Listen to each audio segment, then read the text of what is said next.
My name is Mark Sinakuri, and now I'm going to be talking about my memories of working at Fuller House as a studio page back in 2015 to 2019. My first day of work at Fuller House was on July 31st, 2015, and my last day of work was on June 28th, 2019. So, in 2015, Fuller House, they released that they were making a reboot called Fuller House.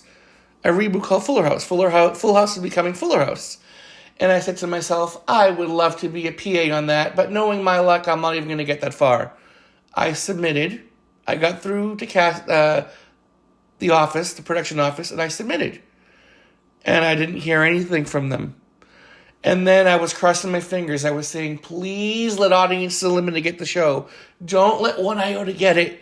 Don't let OCA, On Camera Audiences, get it. If we get it, oh my God, I'll be able to work it.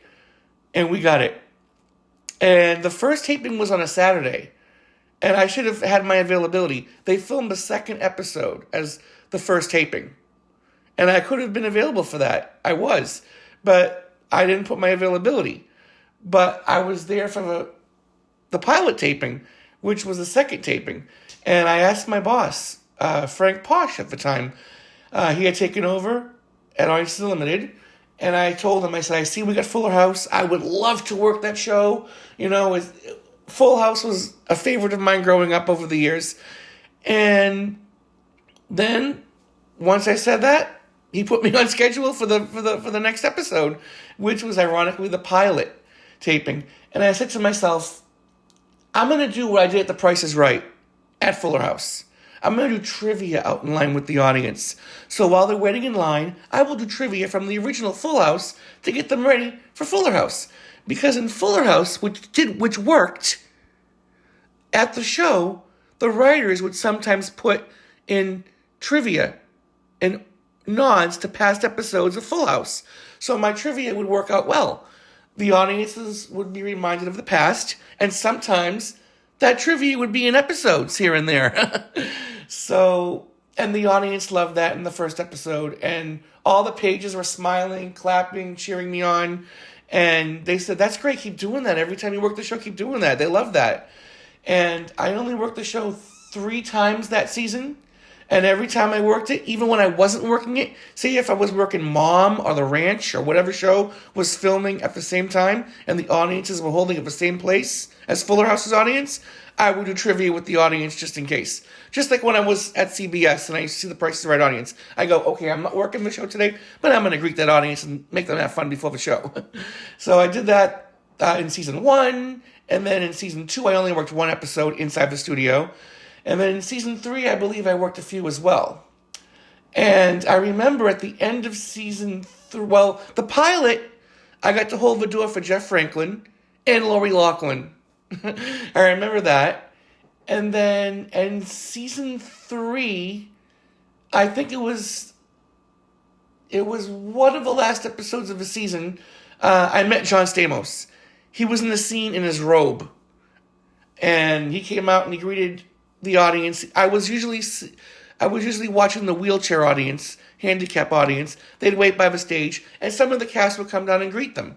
And working that show was amazing. I got to meet John Stamos.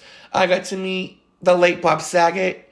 I remember telling him at the show, these guys, they know their trivia. And Bob Saget goes, they probably know more than me. I said, maybe. And then season 4 started, and I got to work.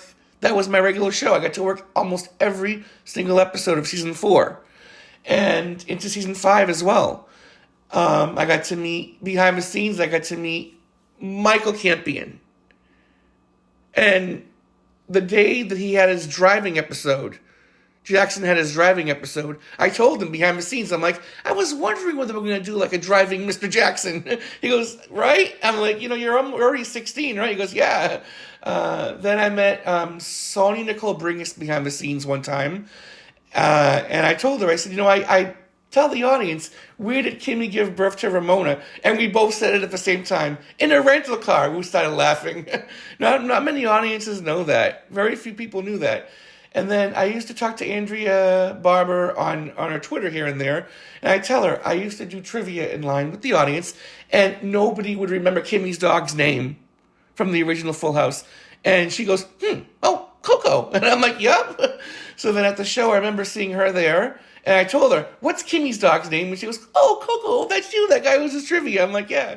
And I got to meet Jodie Sweetin and Candace Cameron Bure, and I told them all at the same time, I said, this guy here, the wheelchair guy, he knows all his trivia. And then Jodie Sweetin goes, probably better than we do, just as Bob Saget also said as well.